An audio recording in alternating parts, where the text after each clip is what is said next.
Quisiera conversar un poco más acerca de la Trinidad. ¿Por qué esta doctrina es tan importante? Y más para el nuevo creyente. Wow. Tú me dijiste que íbamos a tener una charla muy, muy fácil y ahora me estás preguntando sobre la Trinidad. Sí, es una doctrina, no se puede exagerar la importancia de la Trinidad en el cristianismo, porque es una de las doctrinas que separa al cristianismo de todas las demás religiones. Es una doctrina bíblica y muy importante para la vida cristiana. Es una doctrina muy práctica, pero en vez de hablar hoy día al nivel de los eruditos, sería mejor hablar al nivel de los nuevos creyentes para explicar algunas cosas acerca de la Trinidad. Ahora, anticipando tu pregunta, yo he traído algunas notas y lo primero que necesitamos ver es que hay misterios en las Escrituras que no vamos a resolver en esta vida. Necesitamos simplemente afirmar la verdad que Dios nos ha revelado. Y con respecto a la Trinidad, hay misterio, de verdad. Pero también hay misterio con respecto a la omnisciencia de Dios o la omnipresencia de Dios. Pero en la Trinidad, lo que tenemos que hacer, especialmente para el nuevo creyente, es simplemente afirmar la verdad que Dios nos ha dado. Dios es uno. El cristianismo no tiene tres dioses, como algunas sectas dicen acerca de nosotros. No tenemos tres dioses. Dios es uno.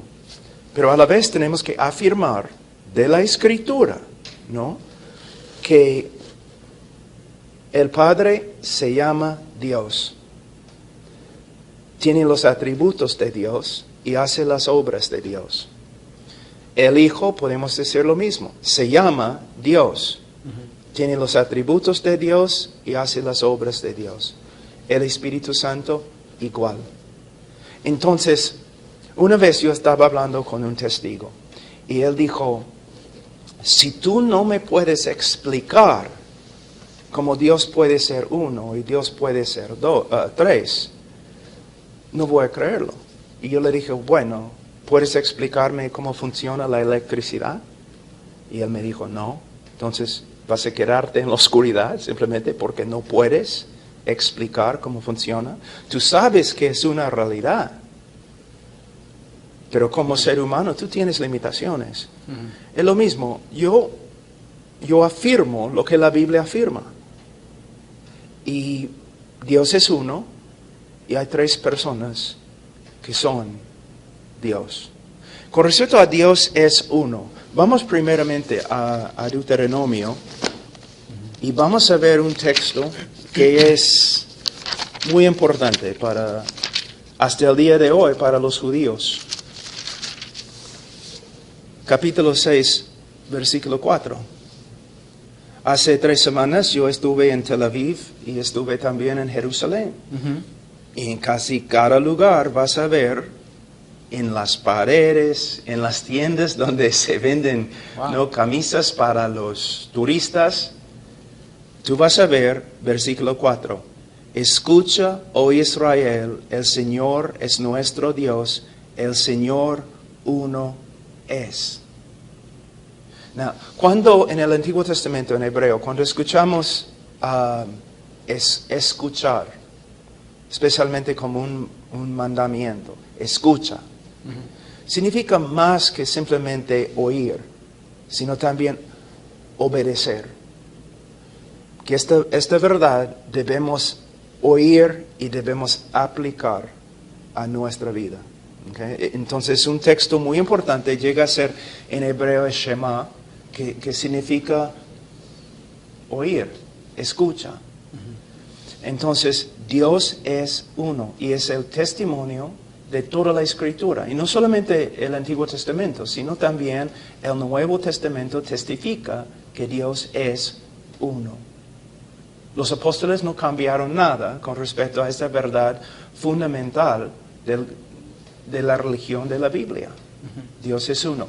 Podemos ir a 1 Corintios.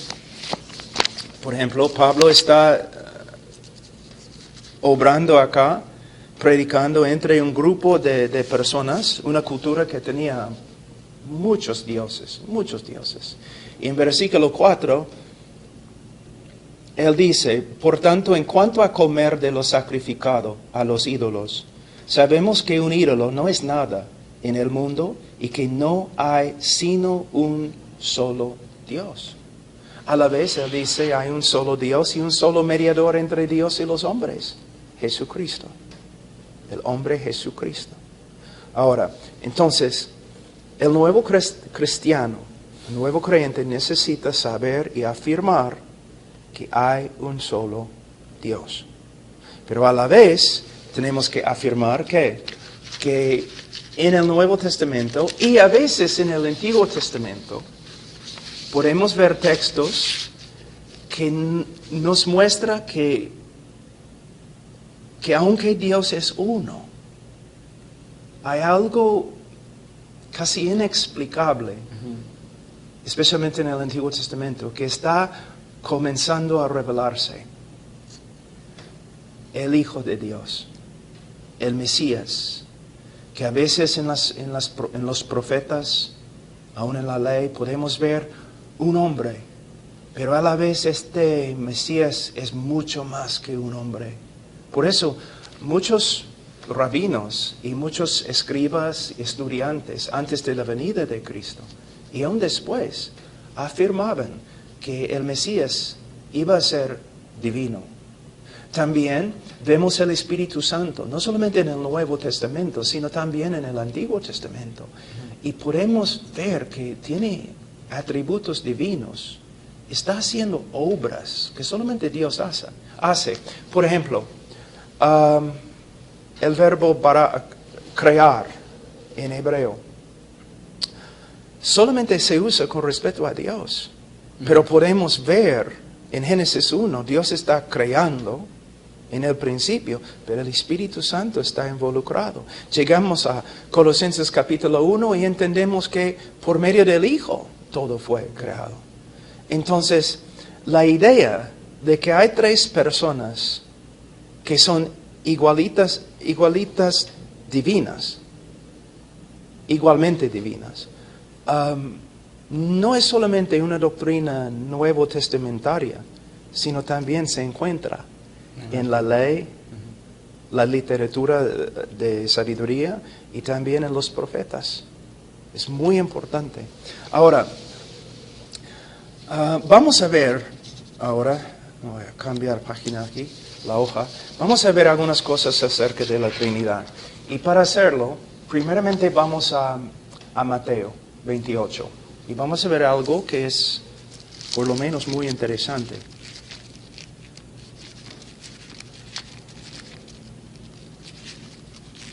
Tengo una nueva Biblia en español, es muy difícil encontrar mi lugar.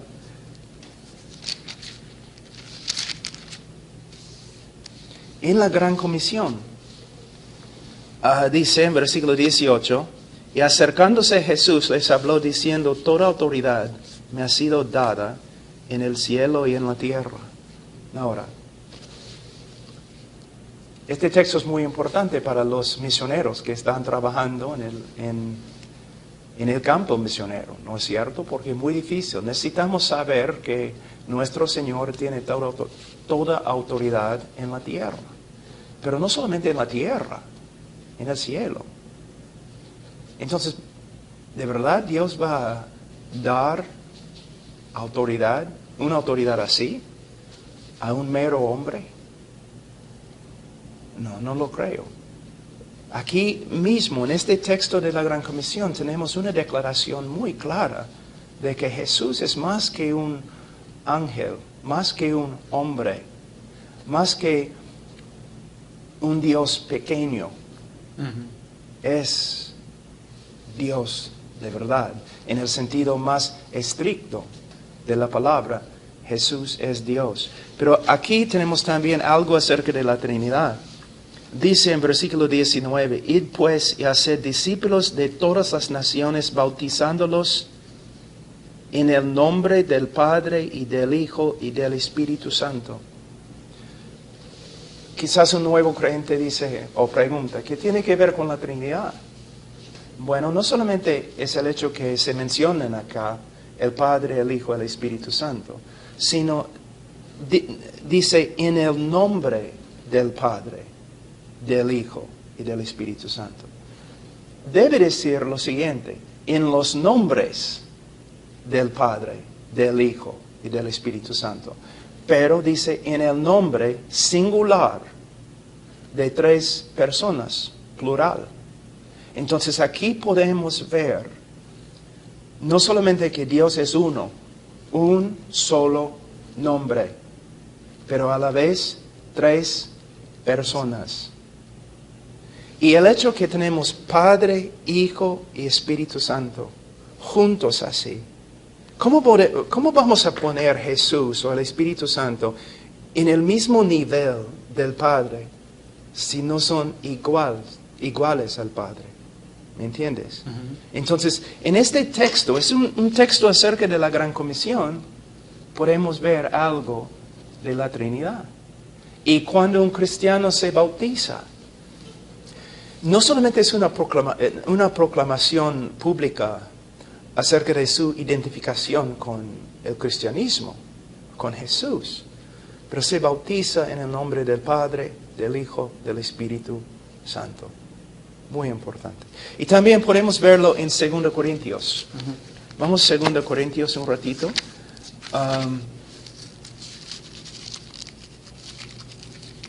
Tú tienes tu Biblia en tu teléfono. Sí. Está tu plano.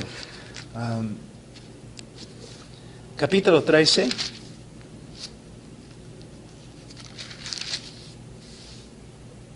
Versículo 14. ¿Qué estoy haciendo? Antes de leer el texto, estoy leyendo de textos que al principio una persona va a decir, ¿qué tiene que ver con la Trinidad? Son textos que tienen que ver con otra cosa. Lo que estoy mostrando es que aún en las referencias o en textos a través de todas las Escrituras podemos ver referencias a la Trinidad. Y son inexplicables. De una forma, los textos serían blasfemos. ¿Blasfemos? Sí. Si Jesús no es igual a Dios, si el Espíritu Santo no es igual al Padre y al Hijo. En versículo 14, la gracia del Señor Jesucristo, el amor de Dios y la comunión del Espíritu Santo sean con todos vosotros. El hecho que se mencionen juntos, el hecho que Jesús, y en griego es muy importante, el orden, el hecho que Jesús se menciona antes del Padre. ¿Cómo va a escribir esto Pablo si Jesús no fuera igual al Padre? ¿Y cómo va a poner las 3 personas juntas si el Padre, el Hijo y el Espíritu Santo no son iguales y no son Dios? ¿Me entiendes? Ahora, vamos a algunos textos que hablan directamente acerca de cada persona y el hecho que cada persona se llama Dios. 1 Corintios 8:6, podemos volver. 1 Corintios 8. Es bien interesante también los versículos que has estado mencionando, porque la idea no es mostrar la Trinidad, sino son indirectamente Sí. referencias a una Trinidad. Lo tenían por asumido ya, ¿no? Sí, por asumido. Totalmente. ¿No? Y corre por toda la Escritura. Y podemos decir, tengo que decirlo, no solamente el Nuevo Testamento. Si somos honestos, tenemos que reconocer en el Antiguo Testamento lo mismo, que el Mesías, ¿quién es? Los rabinos siempre andaban perplejos con respecto a eso, porque de verdad es un hombre, pero el Mesías es mucho más que David, mucho más que un hombre, mucho más que un ángel. Y el Espíritu Santo no es un poder impersonal, no como electricidad.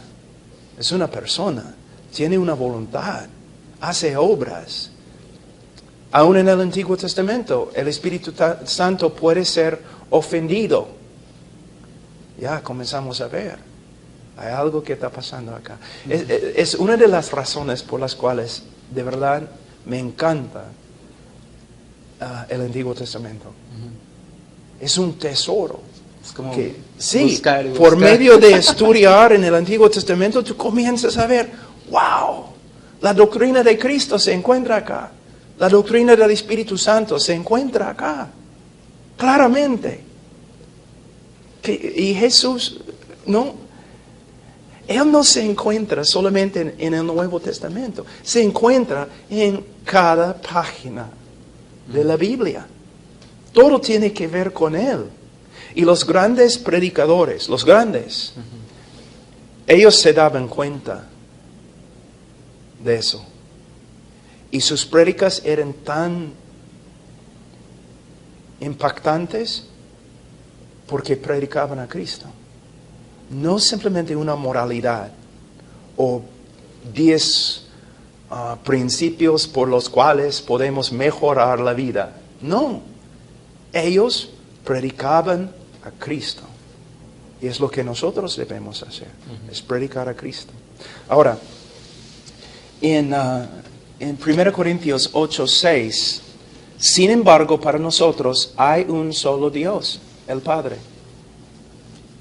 de quien proceden todas las cosas y nosotros somos para Él, y un Señor Jesucristo por quien son todas las cosas y por medio del cual existimos nosotros. Algunas sectas dicen, ustedes, los cristianos, deben escuchar este texto porque dice hay un solo Dios, el Padre.